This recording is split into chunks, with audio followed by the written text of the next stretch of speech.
Hello friend, তোমরা সবাই কেমন আছো? আশা করি তোমরা সবাই খুব ভালো আছো। তো চলে আসলাম নতুন একটা মিনি ব্লগ নিয়ে।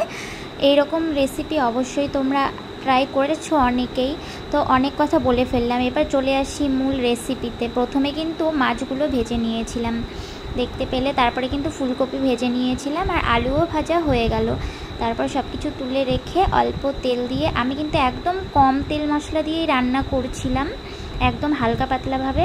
বেশ ভালো লাগছিল খেতে এই তরকারিটা। তোমরা চাইলে তোমরাও ট্রাই করতে পারো। যারা যারা ট্রাই করেছো অলরেডি তারা অবশ্যই জানো, আর যারা করোনি তারা কিন্তু অবশ্যই করো।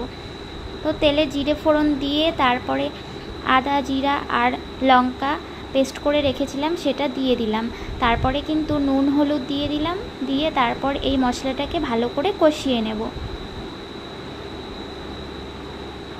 এই দেখো মশলা কিন্তু এখানে প্রায় কষানো ডান হয়ে গেছে। এরপর কিন্তু আমি ফুলকপি আর আলুগুলো দিয়ে দিয়েছি, দিয়ে একটু নাড়াচাড়া করে নিয়েছি।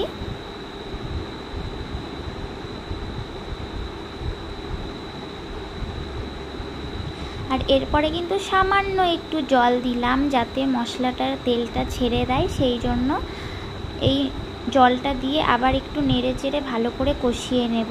জানি না তোমরা কে কে এরকমভাবে তরকারি কষানো হয়ে গেলে তারপরে জল দাও, দিয়ে আবার একটু কষিয়ে নাও, কিন্তু আমি সব তরকারিতে এরকমটা করি বেশিরভাগ।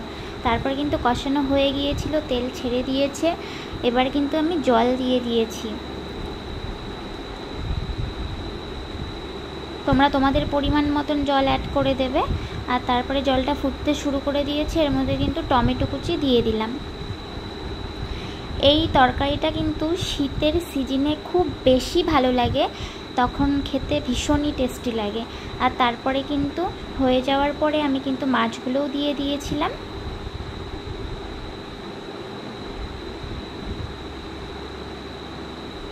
তোমরা চাইলে কিন্তু এতে গরম মশলাও অ্যাড করতে পারো, কিন্তু আমি কিন্তু গরম মশলা দিইনি।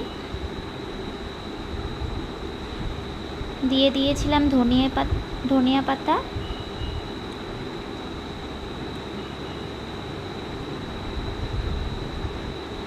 তারপর দেখো আমার তরকারি কিন্তু রেডি, একেবারে হালকা পাতলা তরকারি। তোমাদের কেমন লাগলো অবশ্যই কমেন্ট করে জানাবে। আবারও চলে আসবো নতুন কোনো ব্লগ নিয়ে। টাটা।